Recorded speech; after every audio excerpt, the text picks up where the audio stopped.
Jesse Marsch is holding no excitement back with his latest Canadian men's national team roster. Owen Goodman comes into the squad after Jesse Marsch initially squashed some of those rumors. Marcelo Flores is in as a training player, and the long-rumored Alfie Jones comes into the team, the 28-year-old center back from Middlesbrough, who picked up a red card for denial of an obvious goal-scoring opportunity in his last game. But Alex, you and I were just talking before we hopped on the show here that we haven't had a roster this exciting for the Canadian men's national team in what feels like years, especially when it comes to the dual national side of things, which of course, gets X and Blue Sky going.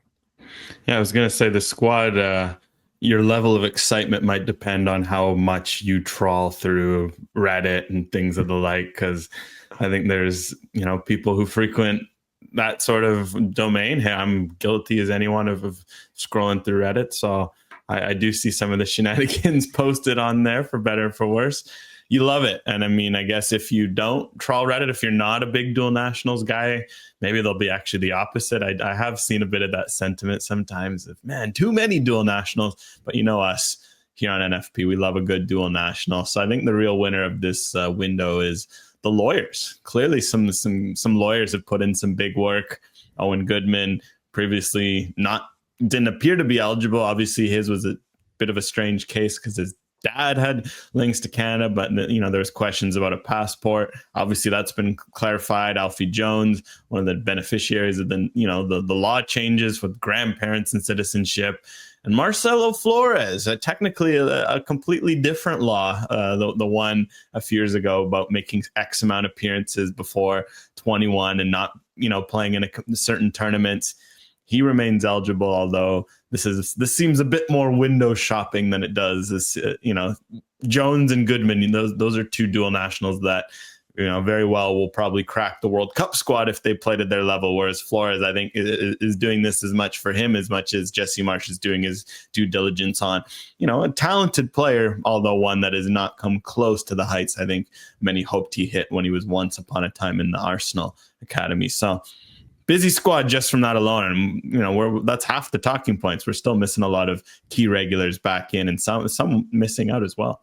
Yeah, and among those missing out, no Jacob Schaffelberg in this squad, no Luc de Fougerols in this team either. Junior Hoylett comes back in, as does Theo Bair. Theo Bair's been on fire, 7 goals in 9 matches, for Lausanne Sport since making that move over to Switzerland. But I want to start with these exclusions. It could be MLS Cup playoffs for a guy like Jacob Schaffelberg, Game 3 against Inter Miami coming up. But then you also look at the roster, and Ali Ahmed is in this team, and the Whitecaps have a playoff game coming up against Matthew Choinière, who's in this team, and LAFC and Jane Nelson, of course, not in that Canadian starting 11 necessarily, but also in this squad and with the Whitecaps playing a critical role in their playoff run as well. So it's a little bit of a gray line of why some players were called up and why some others weren't. Really, this November window is always the trickiest, I find, for Canada, just because of the strong MLS contingent, right? Like I say Canada specifically because there's probably no other squad now that has such a strong split of guys who play fall to spring seasons and also summer seasons. Honestly, you could probably say world football, because usually it's a split of one or the other. It's tough because you've got, key guys who are in the middle of grueling European seasons, a lot of Champions League, a lot of action. We've kind of seen the toll of that with Alistair Johnston getting re-injured. Liam Miller re-aggravated something, isn't in the squad. Big blokes. He was in great form. Obviously, Moise Bombito dealing with his injury. Alphonso Davies. On the flip side, you look domestically, you got guys like Joel Waterman who have had a few weeks off after an early elimination, the likes of Jonathan Osorio, Richie Larea, who've almost had a month off after not making the playoffs entirely. And then you got guys who are, right in the middle of huge playoff games where it's tough for them because when they return to their clubs, they have big roles to play. Ali Ahmed's the one I really think of. He's a nailed-in starter for the Whitecaps, but right now with no Liam Miller, he's a nailed-in starter for Canada. So there's going to have to be some dialogue there of how do you continue to let him do what he's done for Canada while recognizing the fact that he has a huge playoff game to play when he comes back. And did it with the Jaden Nelson, right? He might have a big role to play if Ahmed's tired, but Nelson might be needed in Canada if Ahmed's needed. It's kind of a juggling act with all these pieces. So definitely don't envy Jesse Marsch when it comes to the November window. I think it truly might be the trickiest one he has each year. And of course, some of those players that come back into the roster, Theo Berra, we spoke about him on the last podcast as well. We've both liked what he's been doing over in Switzerland, and it is a step down. But for both Theo Berra and Junior Hoylett to get into this team, how important is that? There's only 2 windows going until that pre-World Cup window. Yeah, well, I like the Theo Berra call just because it rewards form. Ultimately, with a lot of guys, especially in this Canadian group, when you play well, you're not going to, take them out unless, they're really struggling. But on the flip side, you want to reward guys who are hungry and battling with their clubs. And Theo Berra, he's handled his situation perfectly, right? He wasn't getting minutes at Auxerre, went to Lausanne Sport, working with the Red Bull coach, is in form, which is great, but he's making big improvements off the ball too that Jesse Marsch is really happy with. It's nice to see him rewarded for the work he's put in. Junior Hoylett as well. Like, he's just been quietly plugging away whenever called upon for Canada. He's been great. He's doing well at Hibs. It's nice to know that, okay, Liam Miller's not in. There's some guys missing. That Hoylett's right there ready to earn that call. And it's a tough balance because now with the World Cup so close, you don't want to be chopping and changing too much. That's why it'll be interesting to see how the dual nationals fit in, how quickly can they hit the ground running. But at the same time, you want to keep that competition, especially heading into next year where there's some huge battles, and it might come down to what guys are doing with their clubs if it's going to be hard to split them for country. And let's take a look at some of these dual nationals as well. We'll start from the back. And of course, Owen Goodman is the big name here. There was a lot of excitement about a potential call-up for Owen Goodman when you consider that third role in the goalkeeping corps for the Canadian team has been kind of an open door in a lot of ways. Like Jonathan Sirois has been in there. James Pantemis seemed like the front runner for a bit. Jaden Hibbert came in and impressed in training and has been very good with Atlanta United. But for Hibbert, the idea was, bring in a young player that can learn from this experience. Suddenly you have a guy on a Premier League contract, albeit playing with Huddersfield Town, in Owen Goodman, who comes into this Canadian team. And that's a massive win for Canada, because this could be a guy that, maybe that's your 2030 starter. And maybe you're looking at a pairing of like him and Jaden Hibbert moving forward after this current generation comes to a close. Maybe that's a 2034 idea, and we're thinking way down the line, but Owen Goodman is a big get for Canada. Yeah, this is probably the biggest news of the squad. I think so, because look, Alfie Jones is a good addition. I think, having seen the since these rumors have come out, for then Moise Bombito to obviously have the injury and whatnot, Jones is a good addition. But Goodman, like, he's just a high potential youngster, right? He's the sort of high potential dual national you want to see. Like, he's on the books at Crystal Palace. They really value his development. They've sent him out on a loan last year where he was, fantastic in the 4th tier. Now he's gotten an upgrade to the 3rd tier where he's continued to progress quite nicely. He's only 21, which for a goalkeeper, especially in England, we have to remember, where a guy like Tom McGill, who's like a well-regarded goalkeeper. Jesse Marsch loves Tom McGill. A lot of people in England rave about Tom McGill. Tom McGill's 25 and he still hasn't broken through. It's not easy for young goalkeepers to get the sort of minutes that Goodman already has at 21. But when you watch him play, big frame, kind of got that modern goalkeeper profile about him. So this is a huge get. It feels like someone that, Palace, the way they've handled him, and what a few years it's been for Palace as well. We have to remember, like, kind of blossomed to a true mid-table borderline top 6 club, it feels like, the last few years. If Goodman can break through there, it's a big if. We've seen it with guys like Tom McGill before. It's not that straightforward. This does feel like a big get for 4 or 5 years down the line when he's in his prime, and who knows where he'll be. Because, right now, I don't think this is something where Dane Sinclair and Max Crepeau are looking over their shoulders for next year quite yet, because Goodman still has a ways to go. But what a third goalkeeper to bring into that mix to learn from them, knowing that long-term he could be that guy. And, like you mentioned, still keep the door open for a Hibbert, for Sirois, for other young goalkeepers who are still developing. And Alfie Jones, of course, comes into this team as well. He's a bit of a different dual national. We're not talking about, a young player that was making a decision. Alfie Jones comes in as a 28-year-old. He's experienced. He has, one of the better center backs in the championship, but not necessarily of that same ilk of the, fast, younger Canadian center backs that we've seen. Where does he fit into this squad?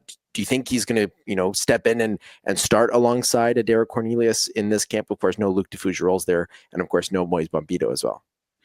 Yeah, well, if Goodman's a dual national for 2030, maybe even 2034, well, then Jones is one for now, 2025, 2026, and we'll see. Who knows? Maybe he'll be a Steven Vittoria, and we'll be talking about him in 5, 6 years. But really, the priority is now.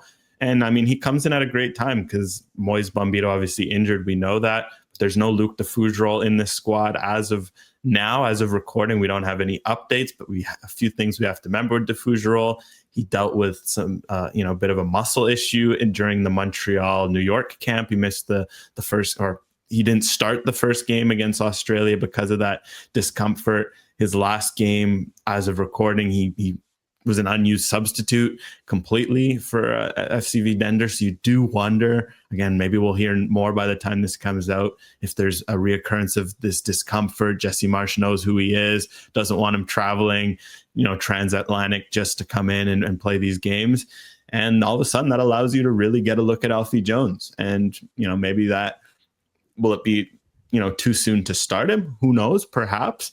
But all of a sudden, this center back group has a lot to prove, right? Because if you're looking, it's Kamal Miller, it's Joel Waterman, Derek Cornelius, and Alfie Jones. I think if you're Jones, Waterman, and Miller, you're all battling to get on that World Cup squad. And Jones, of course, he's the guy that Marsch knows the least about. So if anything, he has the most to prove. It feels like we'll see him this window, although we'll see how quickly he's trusted. How quickly he's trusted might tell us how well regarded he ends up being in his first few sessions under Marsch. Marcelo Flores as well comes into this Canadian team. And I think you could probably go back to episode 10 of the Northern Football Podcast to find Marcelo Flores mention. Your thoughts on him coming in after not being able to crack El Tri in the Mexican national team?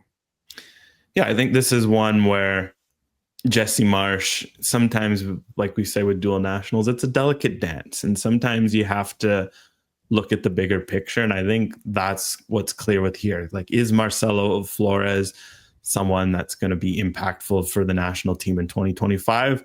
I'll confidently say no. Is he someone who could be impactful in 2026? I'd less confidently say no, because young players are funny. You have 3 good months and next thing you know, everything's up. But it's not it's been a tough sledding for the last few years. Like, he's not really playing that much at Tigres. He's gone from Arsenal to Liga MX and hasn't progressed the way you'd hope when you make such a big move at such a young age. But there's still so much potential there. Like, you don't end up at a club like Arsenal by accident. He is a promising dual national for a reason, but the reality is he hasn't shown it for a multitude of reasons.